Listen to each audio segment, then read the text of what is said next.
कि इमरान खान इसराइलियों का हमायती है और वो इसराइल को एज ए हुकूमत जो है वो मानने के लिए तैयार था। उसके बाद आज यरूशलेम पोस्ट है जो फिर इसराइल का एक अखबार है, उसने पिछली जो ख़बर है उसकी तस्दीक की है और उसने कहा है कि इमरान खान जो है वो उसके खुफिया ताल्लुकात थे इसराइल के साथ और वो इसराइल को एक्सेप्ट करना चाहता था। और उसने ये लिखा कि अगर हुकूमत जो है वो बदल दी जाए तो फिर इसराइल को एक्सेप्ट करने के जो है वो बहुत सारे चांसेस हैं। ये है जी वो यरूशलेम पोस्ट जो आज अखबार में छपा है, जिसके अंदर उन्होंने कहा है कि इमरान खान इसराइल का हमायती है। उसके बाद उन्होंने जो टाइम्स ऑफ इसराइल है उसकी ख़बर जो एक कुछ दिन पहले आई थी उसकी तस्दीक की और उसके बाद उन्होंने लिखा ये कि साबिक़ वज़ीर आज़म इमरान खान ने इसराइल के ख़िलाफ़ अवामी सतह पर सख्त बयानबाजी की। इसका मतलब यह है कि वो सिर्फ बयानबाजी करता था, लेकिन अंदर खाते इसराइल के साथ ताल्लुकात मामूल पर लाने की ख्वाहिश का इजहार किया। ये इसराइली अखबार कह रहा है। इसराइली अखबार ने जो अगला बहुत वो लिखा, इमरान खान इसराइल के लिए हम ख्याल सियासतदान हैं। इसराइल के लिए हम ख्याल सियासतदान हैं। उसके बाद उन्होंने लिखा कि अगर ट्रंप आ जाए तो भी हालात बेहतर हो जाएंगे और अगर इमरान खान आ जाए तो भी हालात बेहतर हो जाएंगे। और ये जो तमाम चीज़ें हैं, अगर आप थोड़े से डॉट्स जोड़ें और अगर आप थोड़ा सा माजी में जाएं तो डॉक्टर इसरार एक जो है वो स्कॉलर हुआ करते थे। उन्होंने आज से दहाइयाँ पहले ये कह दिया था कि इसराइल अपना एक फितना पाकिस्तान में प्लांट करना चाहता है, लेकिन हम चूँकि वो सियासी जमातें हैं जो किसी भी कार्ड पे बिलीव नहीं करती, हमने उसको कभी नहीं उछाला। लेकिन आपको याद होगा ये हर एक को मोदी का यार बना देते थे, ये हर एक को जो है वो उसके ऊपर गद्दारी का कार्ड और बगावत का कार्ड जो है वो इस्तेमाल करते थे। लेकिन यहाँ पे तो यारों की लाइन ही लग गई। इंडिया जो है वो इंडियन जो उनके साबिक फ़ौजी अफसरान हैं वो कहते हैं इमरान खान ने वो कर दिया जो इंडिया इतने सालों में नहीं कर सका था। वो कहते हैं इमरान खान ने फ़ौज को जो है वो कमज़ोर कर दिया जो रॉ का अपना जो है वो एजेंडा था। ये सब बातें, और वो कहते हैं कि इमरान खान को जो है वो बाहर रखना और उसको बाहर लाना बड़ा ज़रूरी है क्योंकि वो उनके एजेंडे को सपोर्ट करता है। अब यहाँ जो यारों की लाइन लगी है इस पर क्या कहा जाए।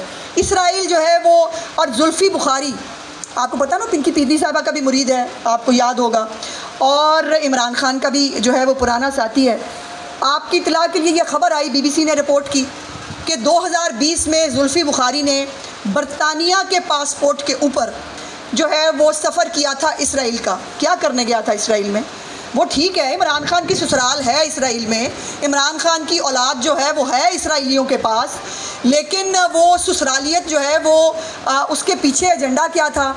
पहली दफ़ा 2019 में पाकिस्तान से एक पाकिस्तानी पासपोर्ट को इजाज़त दी गई इमरान खान के दौरे हुकूमत में कि वो इसराइल जाए। वो इसराइल क्यों गए थे? फिर मुख्तलिफ़ सहाफ़ियों के एक ग्रुप को इमरान खान ने अपने दौरे हुकूमत में इसराइल भेजा। ये सब मुख्तलिफ़ डॉट्स को अगर आप जोड़ें तो कहानी बड़ी क्लियर है। इस वक्त जितने अमेरिका के जो चंद कांग्रेसमैन हैं जो इसराइल के करीब समझे जाते हैं, जो इसराइली लॉबी का हिस्सा हैं, वो सारे इमरान खान के लिए कैंपेन क्यों कर रहे हैं? वो इमरान खान के लिए जो है वो अमेरिकी कांग्रेस से करारदादें क्यों आ रही हैं? आपको बात समझ में आ रही है?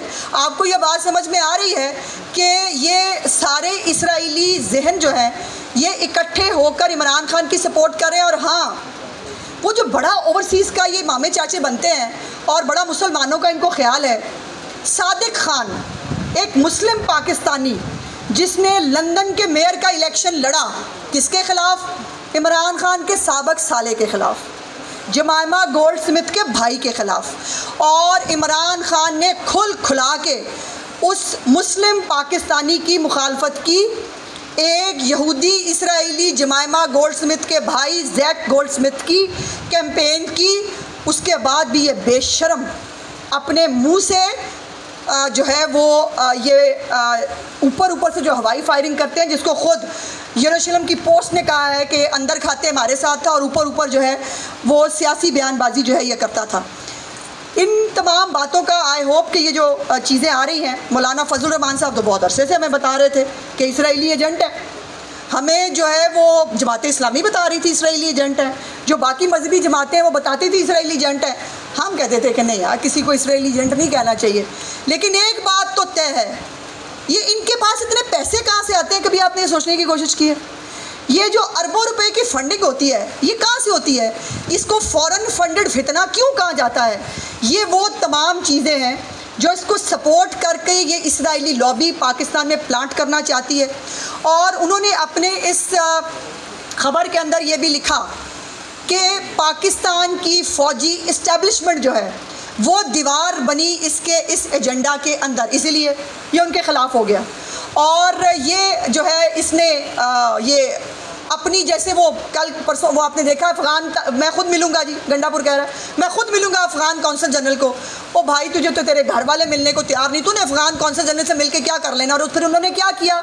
उन्होंने हमारे कौमी तराने की तौहीन की। इसी तरह ये बाला जो हरकतें कर रहा था, जिस तरह से इसको प्लांट किया गया था, ये बहुत सारी चीज़ें सामने आ रही हैं। मैं सिर्फ आखिर में ये कहना चाहती हूँ कि पाकिस्तानियों और मुसलमानों को आंखें खोलने की ज़रूरत है। हम अपने मुल्क के अंदर एक इसराइली फितने को सपोर्ट करने की इजाज़त नहीं दे सकते।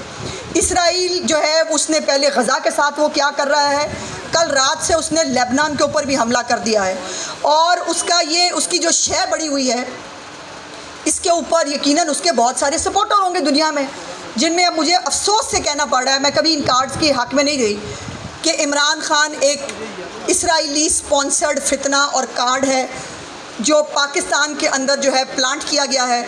और इसीलिए जब भी पाकिस्तान के अंदर मईशत ठीक होने लगती है, महंगाई कम होने लगती है, पाकिस्तान के लोगों को रिलीफ मिलने लगता है, ये और इसकी पार्टी जो है इसको तकलीफ़ होने शुरू हो जाती है। अब 14 रुपये यूनिट का जो रिलीफ दिया है चीफ मिनिस्टर साहिबा ने, पूरा पंजाब उससे खुश है सिवाय PTI के। और ये जो PTI के बाहर बैठकर ये जो फॉरेन फंडेड फितने हैं, जो बाहर बैठकर ये कैंपेन चला रहे हैं पाकिस्तान के ख़िलाफ़, पाकिस्तान के इदारों के ख़िलाफ़, और इनके मददगार अब जो हैं, वक्त आ गया है कि इनको एक्सपोज किया जाए। और ये वो अखबारात है, BBC ने बाय द वे जब ये जुल्फ़ी बुखारी वाली ख़बर दी थी तो उन्होंने चैलेंज किया था कि हमें कोर्ट में ले जाओ। और आपको पता है कि लंदन अमेरिका में झूठ बोल कर फ़ारग होना आसान काम नहीं होता, वहाँ नहीं बच सकते आप।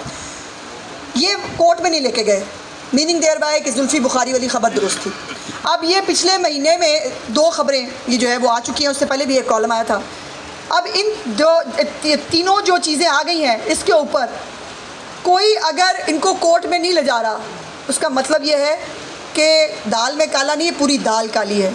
और इंशाअल्लाह ताला इस मुल्क के अंदर किसी फितने को, किसी फ़ॉरेन फंडेड फितने को ना पाकिस्तान में पनपने की इजाज़त दी जाएगी, और ना पाकिस्तान के हालात के साथ और सियासत के नाम के ऊपर जो है ये एक जो साजिश हो रही है पाकिस्तान के ख़िलाफ़, इसको जब तक आप, मैं, हम सब मुहब्बे वतन पाकिस्तानी और मुसलमान इस मुल्क में मौजूद हैं, हमारे होते ये इंशाअल्लाह नहीं हो सकता।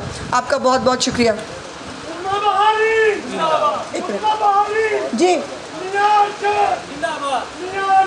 भाई रुक जाएं, भाई रुक जाएं भाई।